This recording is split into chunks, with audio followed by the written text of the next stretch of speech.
warahmatullahi wabarakatuh. A'udzu billahi minasyaitonir rajim.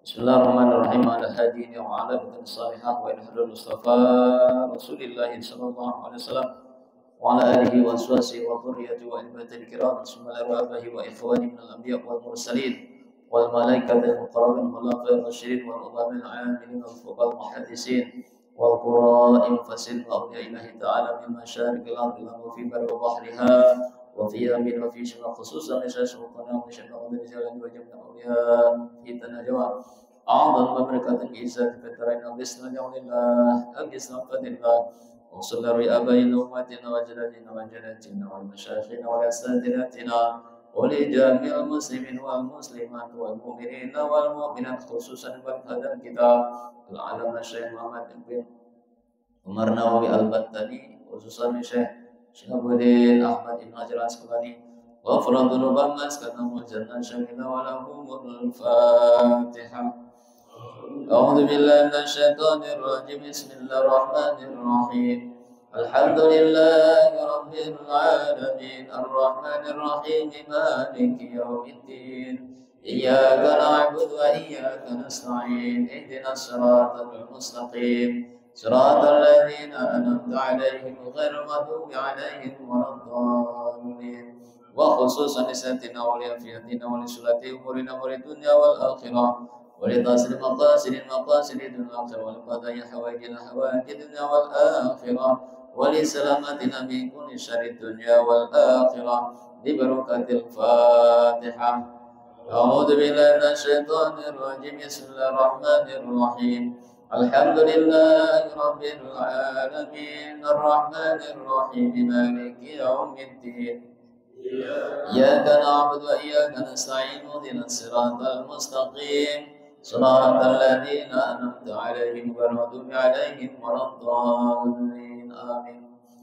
Bismillahirrahmanirrahim. Alhamdulillah wassalatu wassalamu ala Rasulillah wa ala alihi wa sahbihi wa man tabi'ahum bi ihsanin ila yaumil qiyamah.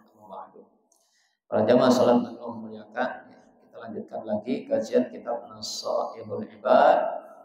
Masuki makalah atas si Amsyarah, makalah yang ke-19, yaitu ucapan atau nasihat dari sahabat Nabi yang bernama Yahya bin Mu'ad Ar-Razi radhiyallahu anhu. Beliau mengatakan ada 3 golongan manusia yang dikatakan manusia yang beruntung. Manusia yang beruntung. Jadi untung di sini bukan berarti untung dunia ya Pak ya. Orang dagang modal 1 juta dapat 10 juta, untungnya 9 juta. Nah, itu seperti itu. Nah, bukan. Tapi yang di sini keuntungan yang disebutkan dengan keuntungan tijaratan lan tabur. Ya, ketika kita melakukan satu usaha, maka keuntungannya tidak terhitung, tidak terhingga. Usaha yang memang tidak akan pernah ada ruginya, itu namanya keuntungan. Nah, ada 3 orang yang disebutkan di sini, orang yang termasuk golongan beruntung. Ada 3 katanya. Tuba, beruntunglah. Yang pertama siapa? Liman karokat dunia qabla an tatrukahu. Beruntunglah golongan pertama, yaitu mereka atau siapapun yang meninggalkan dunia qabla an tatrukahu, sebelum dunia meninggalkan dia. Meninggalkan dunia bukan berarti mati, bukan ya. Wah, berarti orang yang mati beruntung dong, bukan itu. Meninggalkan dunia artinya kita punya dunia. Dunia itu apa Pak? Harta, itu maksudnya. Ya, karena potensi kita punya itu namanya dunia. Kita punya jabatan, ya, salah satunya harta deh. Apa hubungannya? Yang dimaksud meninggalkan dunia artinya Allah kasih karunia harta, rezekinya berlimpah, duitnya banyak, ya, pendapatannya gede. Intinya Allah kasih dunia tuh. Maka dia keluarkan itu dunia, dia keluarkan itu hartanya fi sabilillah dalam urusan agama Allah. Jadi alokasinya untuk kebaikan. Itu artinya meninggalkan dunia. Dunia kita keluarin. Dunia kita tinggalkan, jangan dibawa-bawa. Karena ada orang yang punya duit dikekepin aja, betul nggak Pak? Ada apa begitu? Dikekepin, itu artinya apa? Pelit. Punya duit dikekepin gitu. Gak mau dilepas. Lepasin dunia tuh. Keluarin, maksudnya gitu. Tinggalin di mana? Tinggalin di kotak amal, tinggalin di pesantren, tinggalin di masjid, tinggalin di musola. Itu berarti meninggalkan dunia.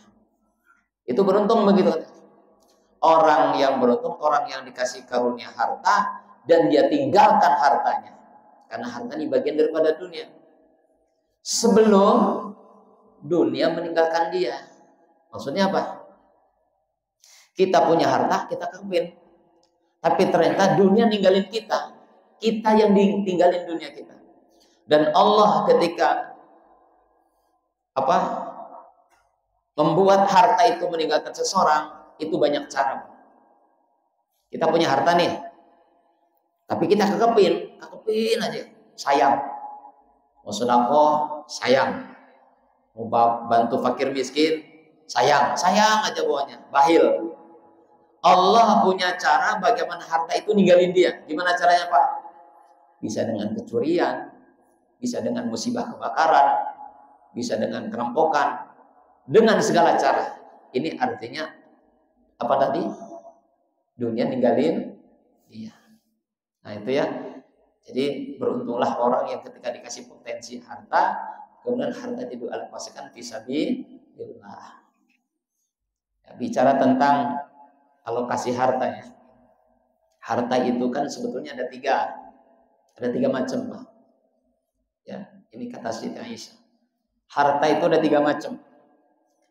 Ada harta yang kita makan, yang kita pakai sendiri. Ada harta yang kita simpan, dan ada harta yang kita bawa mati. Nah, beda-beda ya. Apa itu harta yang kita makan? Maksudnya kita pakai untuk beli makanan, beli minuman. Maka harta yang kita pakai untuk hanya makan minum doang, maka itu harta, mohon maaf ya Pak ya, nanti keluar jadi kotoran, masuk ke toilet. Ada juga yang kita pakai untuk beli rumah. Maka nanti kalau kita pakai beli rumah, lama-lama itu rumah bakal runtuh. Kalau kita pakai beli mobil kendaraan, maka lama-lama itu kendaraan bakal jadi rongsokan. Ya, itu satu. Ada harta yang kita simpan. Nah, ini harta yang kita kekepin sampai mati. Maka kalau harta itu kita simpan sampai mati, maka harta itu akan jadi warisan. Nah, ada harta yang kita bawa mati. Harta itulah yang kita gunakan fisabilillah gitu. Pilih yang mana kira-kira Pak? Orang cerdas itu punya harta dibawa mati. Sebaliknya mohon maaf ya. Mohon maaf nih. Orang bodoh adalah orang yang mati-matian cari harta, dia mati, harta nggak dibawa. Bodoh apa tidak Pak? Rugi. Capek-capek cari harta, dia mati, harta nggak dibawa, rugi. Ya. Makanya betul kata Allah dalam Quran itu surat Al-Munafiqun, ya ayyuhalladzina amanu la tulhikum amwalukum wala auladukum an dzikrillah wa may yaf'al dzalika fa ulaika humul khasirun. Hai orang-orang yang beriman, la tulhikum amwalukum wala auladukum, jangan sekali-kali gitu maksudnya. Jangan sampai kesibukan kita untuk urusan harta cari dunia. Kerja pontang-panting dari pagi sampai sore, sore sampai malam, malam sampai pagi lagi. Ada juga jangan sekali-kali gara-gara urusan rumah tangga kamu, urusan istri, urusan anak dan sebagainya, tulhikum, membuat kamu lalai, lupa.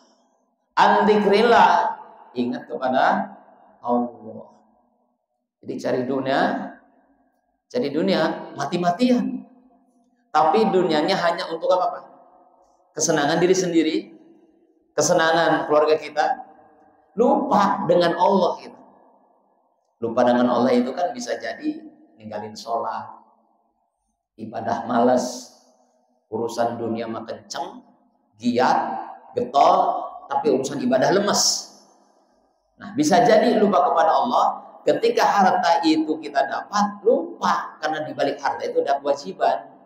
Bisa dalam bentuk zakat, bisa dengan bentuk sedekahnya. Tapi dipegangin. Kata Allah, "Wa may yaf'al dzalika fa ulaika humul khasirun."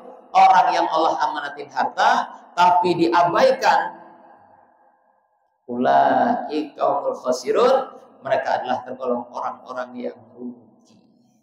Ruginya tadi, mati-mati jadi duit, sampai mati nggak di bawah. Kan analoginya, permisalannya sering saya sampaikan. Ada karyawan, pagi-pagi pamit sama istrinya, "Mah, aku berangkat kerja ya." "Oh iya Pak." Istri relain suaminya berangkat ke kantor. Bapak-bapak berangkat kerja, istri rela nggak Pak? Ridho apa tidak? Ridho ya, bener nih. Kenapa istri ridho? Jujur.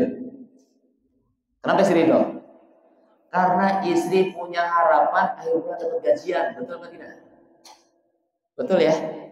Kenapa istri meredokan bapak, meninggalkan bapak? Istri ridho, bapak pergi berangkat pagi, pulang sore, kadang-kadang tengah malam baru pulang. Karena istri punya harapan suami akhir bulan dapat wanita. Tapi kalau nih, bapak berangkat bolak-balik nggak dapat gajian, marah nggak kira-kira? Karyawan berangkat pagi, pulang sore, berangkat pagi, selama sebulan begitu. Pas tanggal gajian, tanggal 30, semua karyawan dibagi gaji. Ya, termasuk si laki-laki tadi dikasih gajian, dikasih duit dalam amplop. Nah, tetapi ketika dikasih duit itu, amplop tadi, amplopnya nggak dibawa pulang ke rumah, malah dibuang ke tong sampah. Pulang, nyampe rumah ditanya, istri udah cengar-cengir, ya, tanggal gajian biasanya.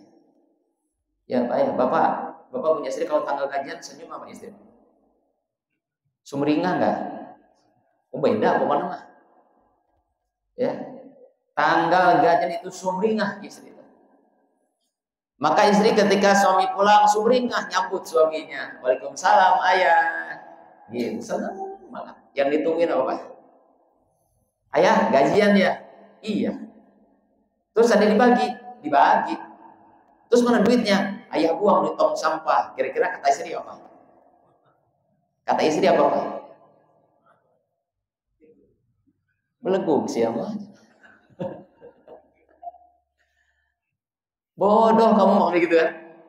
Gimana si ayah capek-capek kau berangkat pagi pulang sore, aku relakan kamu katanya berangkat pagi pulang sore bahkan tengah malam pulang, aku ridho ya. Tapi kenapa wayahna gajian ditinggalkan? Rugi katanya, ngapain kata kamu capek-capek ke kantor kalau duit nggak dibawa pulang.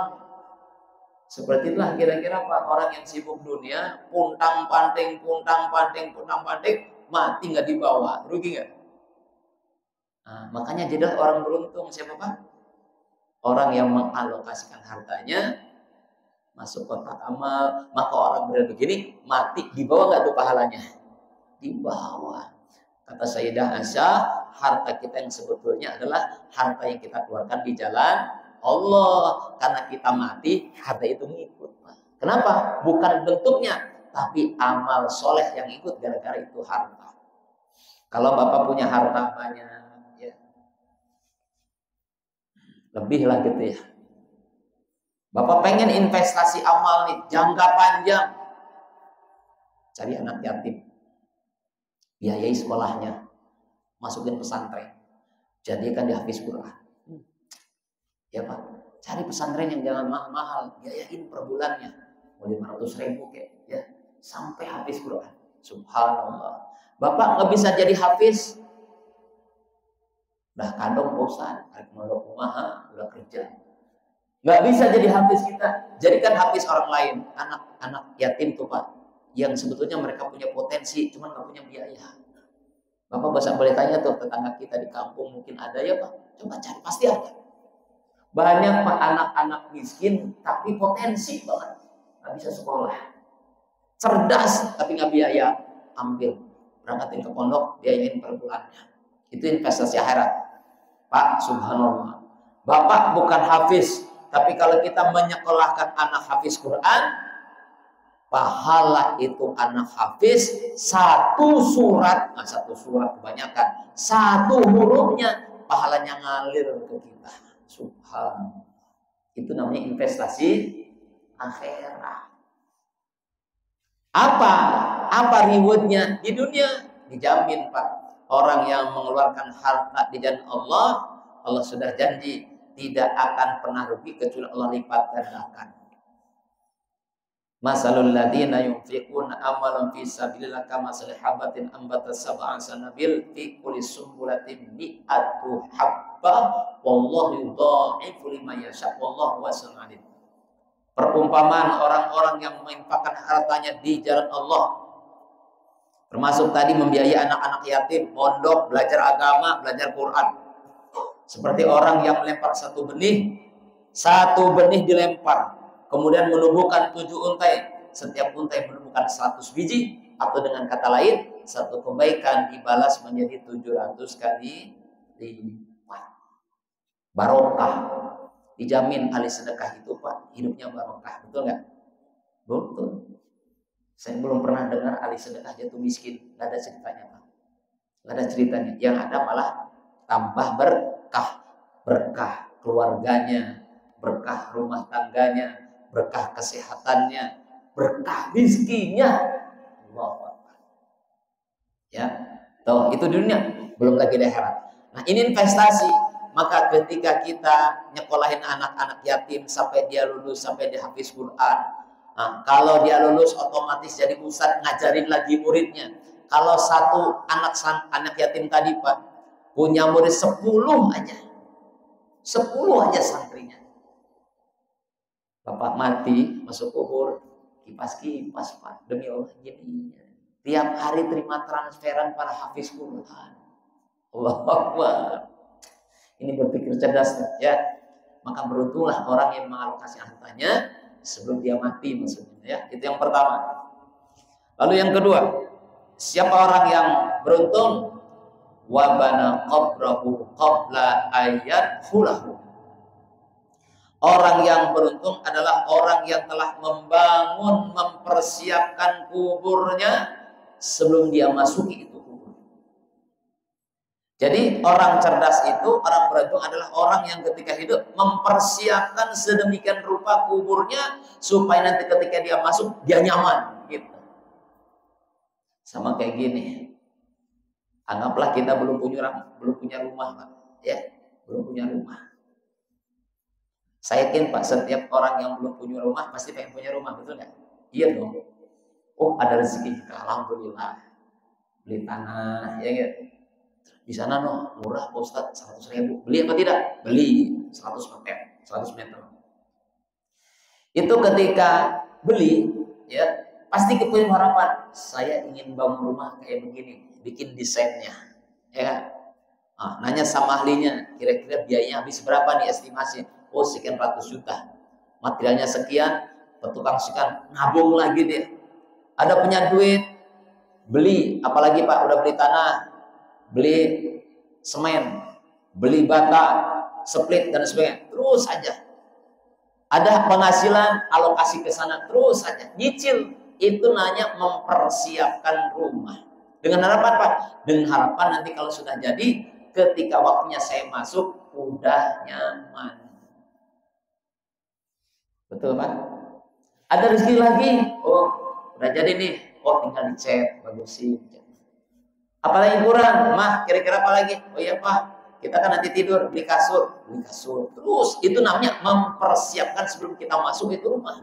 Gimana caranya nyaman? Kan gak enak, Pak. Kita masuk rumah tapi masih ngeblong. Enak tuh. Belum ada pintu, belum ada jendela. Kira-kira istri mau apa tidak, Pak? Mah, alhamdulillah nih, Papa udah beli rumah nih, soalnya tapi belum ada pintunya. Kira-kira istri mau nggak pindah, Pak? Mau kira-kira? Kayak lah, Pak, can siap, nabung lagi deh. Kira-kira begitu ya. Sekarang saya mau tanya, Pak, kita nanti pasti nggak masuk kubur? Pasti apa insya Allah nih? Pasti ya? Pasti apa tidak nih? Semuanya pasti. Kullu nafsin dha'iqatul maut. Setiap diri manusia yang bernyawa, yang hidup pasti akan merasakan ketika roh sudah berpisah daripada jasad, lepas dari badan, otomatis Pak, otomatis badan kita ini mesti dipindahin. Sama di antara kita nih Bapak-bapak. Kalau jasad kita sudah dicabut ruhnya, maka mau tidak mau, suka tidak suka, Bapak mesti pindah dari Hegar Asri, pindah kemana? Ke Pasir Tanjung. Betul apa tidak Pak? Ini mau tidak mau nih, suka tidak suka. Bapak punya rumah di Hegar Asri, Bapak tinggal di kamar bersama istri, tiap hari satu kamar. Itu karena kita masih hidup. Tapi kalau kita udah mati, kira-kira istri kita mau sekamar enggak? Atau orang paeh, pemajikan masih resep sekamar sekasur sama kita. Yang pocong gitu tehnya ngejelejeng kira-kira. Apa kata istri? Pak, maaf Pak, pindah Pak, Pasir Tanjung. Betul Pak? Betul apa tidak? Jadi ketika kita mati pasti pindah ke kubur. Pertanyaannya, pengen nggak kubur kita nyaman? Kan gitu. Karena kubur itu pasti Pak, kita bakal pasti pindah ke sana, pasti. Sama seperti kita tinggal satu rumah. Pengen nggak kita nyaman? Pengen Pak Ustadz, siapin dong pintunya, pasang jendelanya, pasang kalau perlu AC dipasang tuh, lampu yang bagus, kasur yang empuk, siapin biar kita tinggal situ nyaman. Nah sedang kubur gimana coba Pak? Hanya kotak kecil tanah, kalaupun digali hanya 2x1. Itu pun kalau jasad kita masuk, badan kita dimiringkan menghadap kiblat, mencium tanah. Pundak kita nih, punggung kita ditahan sama kayu, ditimpa dengan tanah. Sempit, gelap, sumpah. Apalagi? Sendirian. Kebayang kira-kira Pak? Coba bayangkan. Kita bakal ngalamin itu. Serem Pak Ustadz? Serem. Nah sekarang pengen nggak? Pengen nggak kubur kita itu jadi lapang? Kubur kita jadi terang, kubur kita jadi nyaman, kubur kita menyenangkan. Pengen nggak? Pikirin dari sekarang, siapin dari sekarang. Maka orang yang beruntung adalah orang yang mempersiapkan kuburnya sebelum dia masuk kubur, gitu. Biar dia nyaman masuk kuburnya. Paham kira-kira Pak? Itu ya. Jadi Masya Allah. Gimana caranya Pak? Nggak ada cara lain. Maksimalkan amal solehnya, karena amal itulah yang akan membuat kita nyaman dalam kubur. Orang yang mati dua kemungkinan Pak. Dua kemungkinan orang mati. Yang pertama mendapatkan nikmat kubur, yang kedua mendapatkan azab. Hanya dua pilihan. Dua pilihan. Siapapun yang mati di antara dua itu. Ada orang yang mendapatkan nikmat kubur, artinya kesenangan di kubur, Allah jadikan itu kuburnya raudhah min riyadil jannah, taman-taman surga. Ada lagi orang yang mati ternyata mendapatkan azab kubur, hufrah min hufari niran, salah satu lubang api neraka. Nah, jadi tinggal dua pilihan tadi. Mau yang nikmat kubur apa yang azab kubur? Mau yang nikmat kubur apa azab kubur? Siapin dong dari sekarang, ya Pak. Siapin, ya. Rata-rata udah punya persiapan belum? Bapak punya planning nanti kubur saya kayak gimana gitu? Sudah punya. Ini saya ngomong begini bukan berarti Bapak pesan kapling, bukan. Ambil pesan Pasir Tanjung, bukan. Karena kita mati nggak tahu di mana kita mati, Pak. Betul apa tidak? Matinya pasti, cuman matinya di mana kita nggak tahu. Masalah lokasi itu jangan dibahas. Mati di mana terserah Allah dah. Sing penting matinya orang husnul khotimah, mendapatkan nikmat kubur di mana aja matinya, betul? Itu nggak ada masalah di mana aja. Gimana silahkan. Yang penting ketika masuk kubur nyaman gitu. Ada pemakaman untuk kelas-kelas jet set itu, Pak. Kayak di mana, di Karawang. Ngaran apa? San Diego. Ya. Ada yang berani booking di sana, Pak? Paling murah, Pak. 72 juta. Itu kelas ekonomi. Jadi kalau mau booking kelas ekonomi minimal, saya tahu nih ngobrol sama orang Tropicana kemarin. Karena ayahnya di sana. Ya, anaknya dokter semua. Boys. Sanjogo Hill, Pak, dimakamkan. Iseng nanya, saudara didinya. Minimal itu saat katanya 72. Masya Allah, minimal. Ada yang kelas VIP, harganya sampai 4 miliar. Tapi dalam kubur nggak ada jaminan katanya. Kalau udah masuk kubur nggak ada jaminan, bebas pertanyaan muka nakir, nggak ada jaminan, nggak ada garansi. Jadi semahal-mahalnya harga kuburan, Pak, tidak menjamin. Yang menjamin kita apa? Amal masing-masing. Nah, orang yang mempersiapkan kubur sebelum dia memasuki, maksudnya mempersiapkan dengan amal. Karena amal itulah yang akan berubah keadaan kubur dari aslinya. Saya bilang tadi, keadaan asli kubur ini sempit. Kalau kita punya amal soleh, maka itu kubur akan lapang seluas mata memandang. Kalau kita asal sifat kubur itu gelap, kalau kita punya amal soleh, terkhusus kita sering baca Quran, maka Quran itu akan menerangi kubur kita seterang-terangnya. Di alam kubur kita sendirian, Pak, sendirian, nggak ada istri, nggak ada anak, nggak ada teman. Tapi kalau kita mati bawa amal, maka sholat adalah sebaik-baik teman di dalam kuburnya. Subhanallah. Nah ini sekali lagi, orang yang beruntung adalah orang yang mempersiapkan kuburnya sebelum dia masuk kubur. Siapin dari sekarang, ya. Karena kita mati nggak tahu kapan ya. Ya kita harapannya mintanya matinya Pak husnul khotimah, ya. Alhamdulillah kemarin hari Jumat beritanya alhamdulillah, Pak.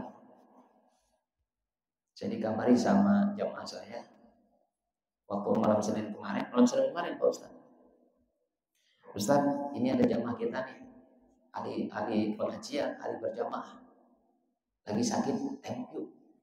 Udah lama sakitnya. Oh siap, saya bilang teh. Pas habis pengajian, ternyata keluarga bilang nggak bisa Ustaz, lagi dia di rumah sakit. Karena penyakitnya lumayan parah Pak, komplikasi. Ya udah, karena masuk ruang ICU, nggak boleh ditengok. Udah. Hari Jumat kemarin dapat kabar meninggal dunia. Kenapa saya alhamdulillah? Karena meninggalnya dari hari yang mulia, hari Jumat. Subhanallah. Saya bilang inilah hadiah orang soleh, ahli berjamaah, ahli ngaji. Maka Allah kasih hadiah terindah, meninggalnya hari Jumat. Pengen nggak begitu Pak? Ya begitu. Kalau ada orang mati cuma tuh ngiri kita, Pak. Ya Allah, kira-kira bisa nggak ya kita ya? Gitu. Ya. Jadi jangan takut. Apa yang kita lakukan selama itu baik, Pak. Pasti Allah kasih hadiah. Dan insya Allah kita yakin apa yang kita lakukan, amal kebaikan akan menjadi asbab Allah bikin nyaman kubur kita nanti. Amin ya rabbal alamin. Baik. Kemudian yang ketiga, siapa orang yang beruntung? Orang yang beruntung adalah warda rabbahu qabla ayyalqah. Adalah orang yang telah menyenangkan Rabb-nya. Orang yang berusaha untuk selalu menyenangkan Allah qabla ayyalqahu, sebelum nanti dia berjumpa dengan Allah Subhanahu wa taala. Ai qabla al-maut, sebelum datang kematian. Gimana caranya nyenengin Allah? Gimana caranya nyenengin Allah? Ya laksanakan perintah. Caranya nyenengin bimtisali awamirihi wastinabun nawahi, dengan cara menjalankan apa yang diperintahkan, meninggalkan apa yang dilarang. Itu caranya. Itu gampang. Ya, kita aja nih dalam urusan-urusan dunia, ketika kita masuk satu perusahaan, terus kita berpikir, gimana caranya ya? Seandainya ini karyawan kontrak, pasti mikirnya apa? Gimana caranya saya bisa dapat SK pengangkatan karyawan tetap? Kan gitu Pak, betul atau tidak? Yang sudah karyawan tetap juga mikir, gimana caranya tahun depan saya jadi promosi gitu, naik jabatan, betul ya? Jadi berpikirnya begitu. Jawabannya gampang Pak, lakukan yang terbaik, pasti bos kamu senang. Udah gitu aja. Ya. Jadi rumusnya apa ya?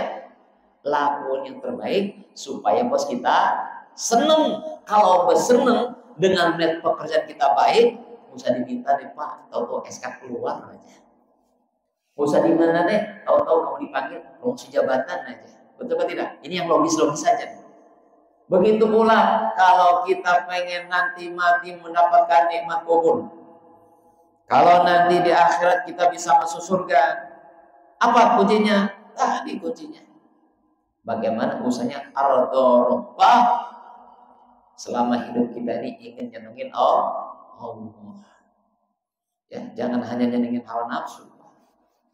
Kan ada orang hidupnya nyenengin hawa nafsu. Nafsu aja diturutin. Allah dilupain. Istri aja disenengin. Allah dilupain. Bos aja kita senengin, Allah dilupain. Wah, yang bikin masalah. Oke lah, secara materi duitnya banyak, secara jabatan karir naik terus karena dia nyenengin bosnya. Tapi kalau sudah mati gak ada artinya. Kenapa? Orang model begini kita menghadap Allah, Allah dalam keadaan murka. Nauzubillahimin. Nah, kalau Allah marah sama kita, lantas kita diazab di kubur. Gitu kan? Allah marah sama kita, Pak.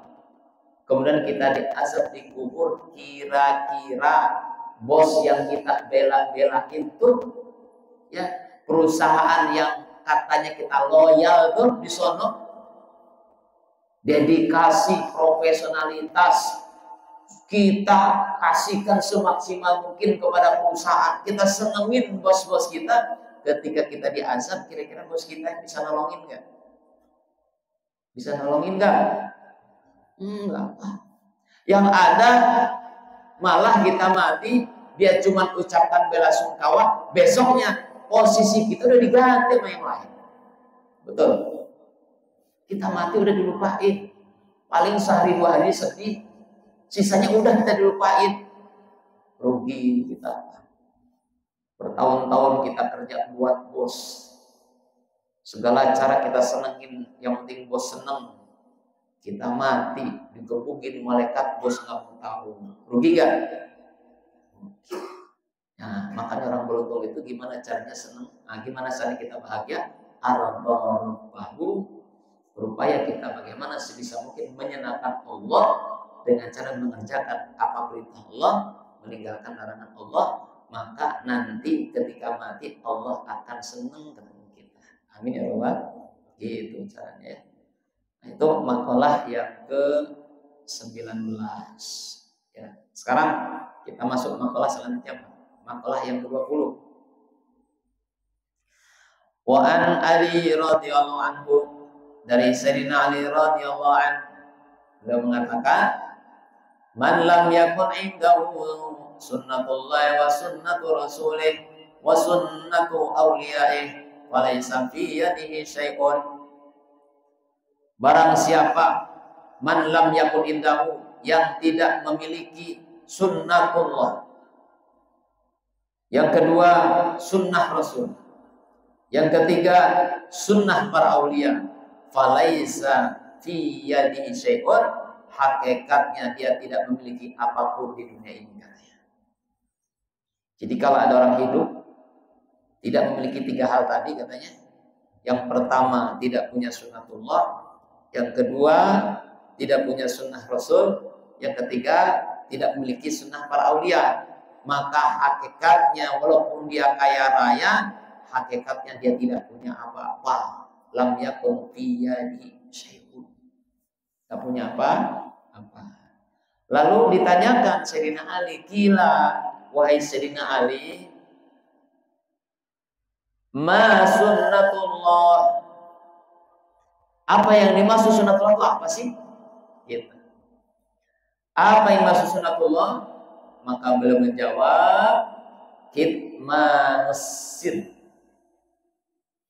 Yang dimaksud sunnatullah itu adalah kitmanus sir, menyembunyikan rahasia.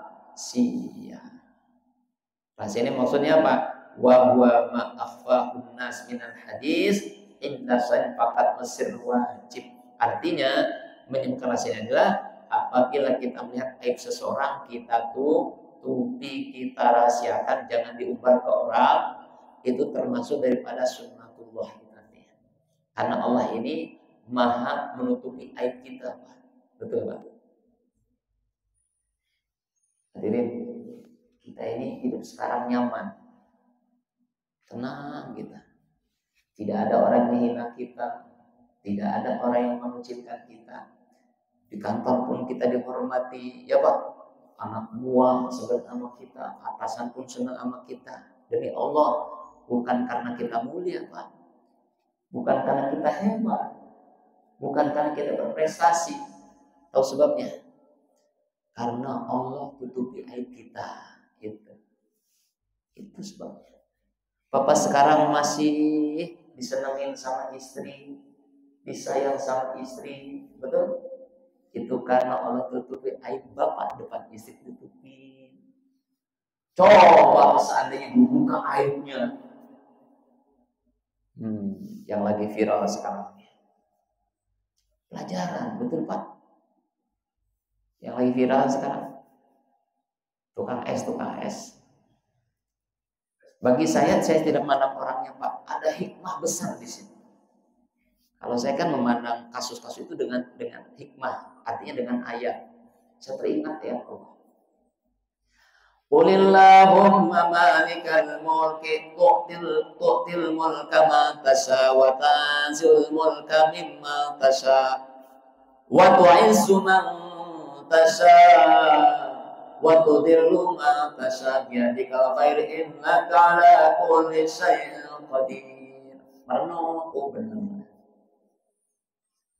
Qulillahumma malikal mulki tu'til mulka ma tasha. Katakanlah, dialah Allah, zat yang memberikan kekuasaan kepada siapapun yang dia kehendaki, dan dialah yang bisa mengangkat itu kekuasaan dari siapapun yang Allah kehendaki. Ada orang dikasih kekuasaan, tapi Allah punya kuasa untuk mencopot kekuasaan itu. Betul atau tidak? Gampang banget ya Allah kasih jabatan, gampang juga nyebutnya.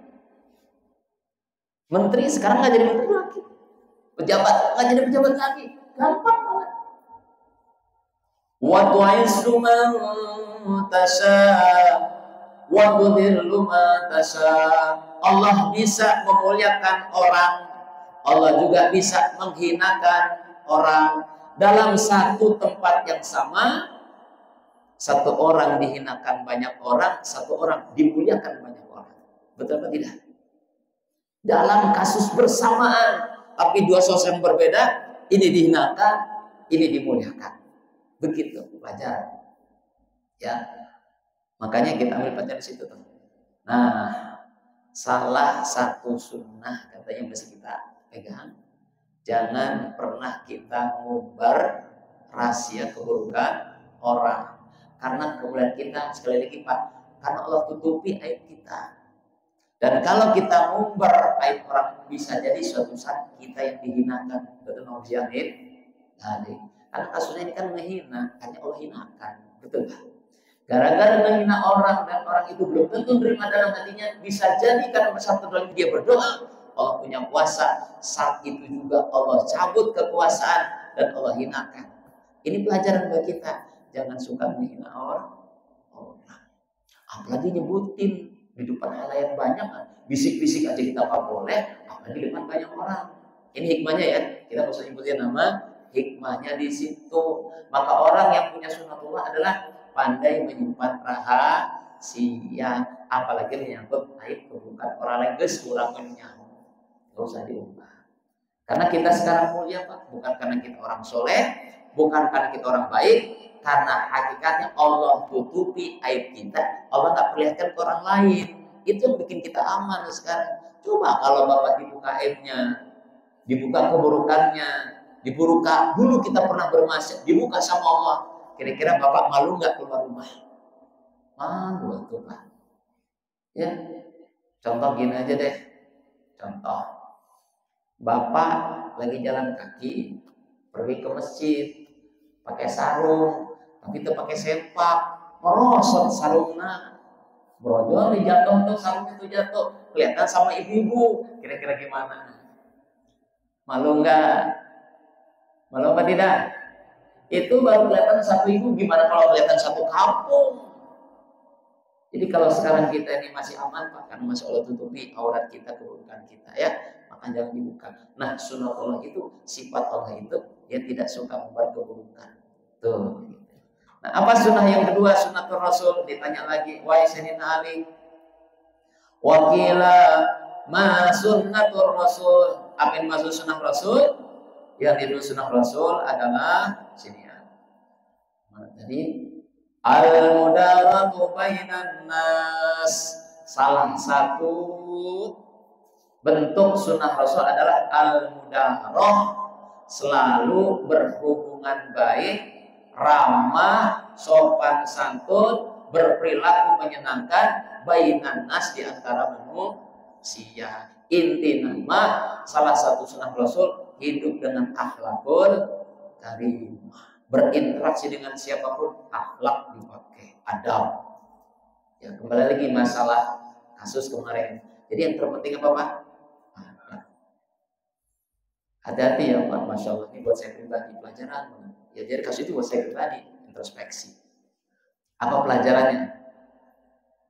Ketika orang Allah angkat kedudukannya, ketika Allah angkat mungkin jabatannya, ketika Allah angkat mungkin status sosialnya, ini berpotensi orang untuk jadi sombong.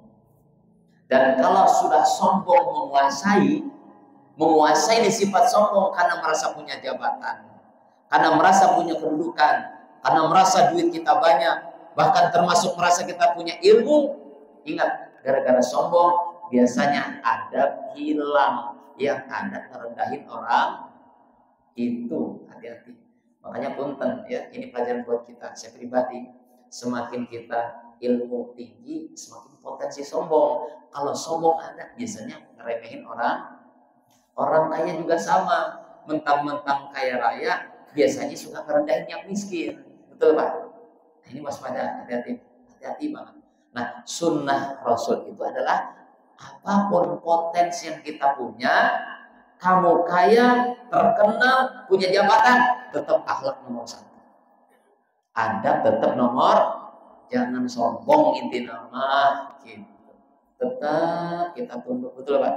Tetap tawadu. Itu sunnah Rasul begitu. Apa contohnya? Saya mau tanya Pak, Rasul mulia nggak? Dunia akhirat, Sayyidul Anbiya wal Mursalin, apalagi?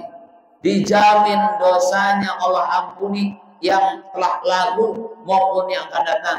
Dan Nabi dijamin jadi apa? Penghulu seluruh ahli surga. Bahkan dalam kitab Jami'us Shaghir, surga diharamkan dimasuki oleh siapapun kecuali pertama kali Nabi Muhammad. Artinya jaminan. Tapi walaupun Nabi dijamin dosanya diampuni, dijamin surganya, dimuliakan, pemimpin para nabi rasul, tapi sikap Nabi terhadap manusia gimana? Tetap tawad. Itu sunnah Nabi, sunnah Rasul ya. Jadi sunnah Rasul itu bukan hanya kita menjalankan qobliyah badiah Pak. Sunnah Rasul itu bukan berarti rajin puasa Senin Kamis, iya, tapi akhlak dipakai gitu. Naik jabatan bukan berarti kita jadi pohon begini, naon siat kayak kuaing lain. Begini harusnya menunduk ya, semakin nur. Nah itu berarti orang tuh menjalankan sunnah Rasul begitu, akhlak itu.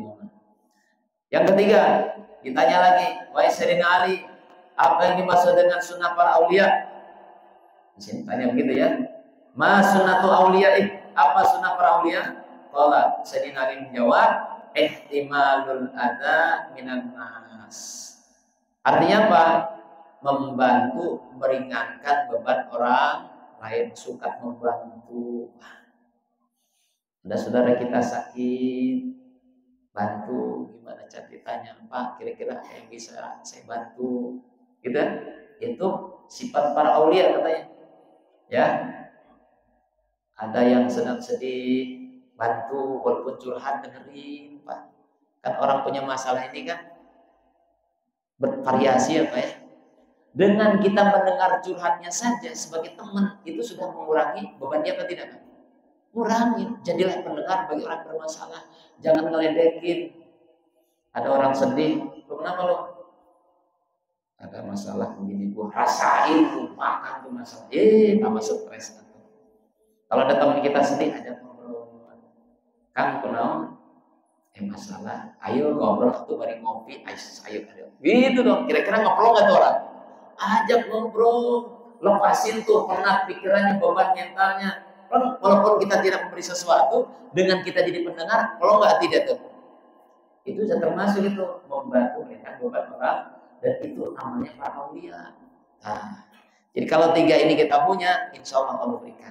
Nah, sebenarnya siapa yang tidak punya ini, tiga-tiganya, sunnatullah nggak punya, sunnatul rasul nggak punya, sunnah aulia enggak, fala apa tadi, falaysa dianggap dalam orang dia itu nggak punya apa-apa namanya. Ya. Baik, itu kajian kita ya. Jangan waktu Isya, mudah-mudahan bermanfaat. Kita tutup dengan doa majlis. Subhanallah bihamdih, subhanallah bihamdika, asyhadu an la ilaha illa anta, astaghfiruka wa atubu ilaik. Hadanallahu wa iyyakum ajma'in. Akhirul kalam, assalamualaikum warahmatullahi wabarakatuh.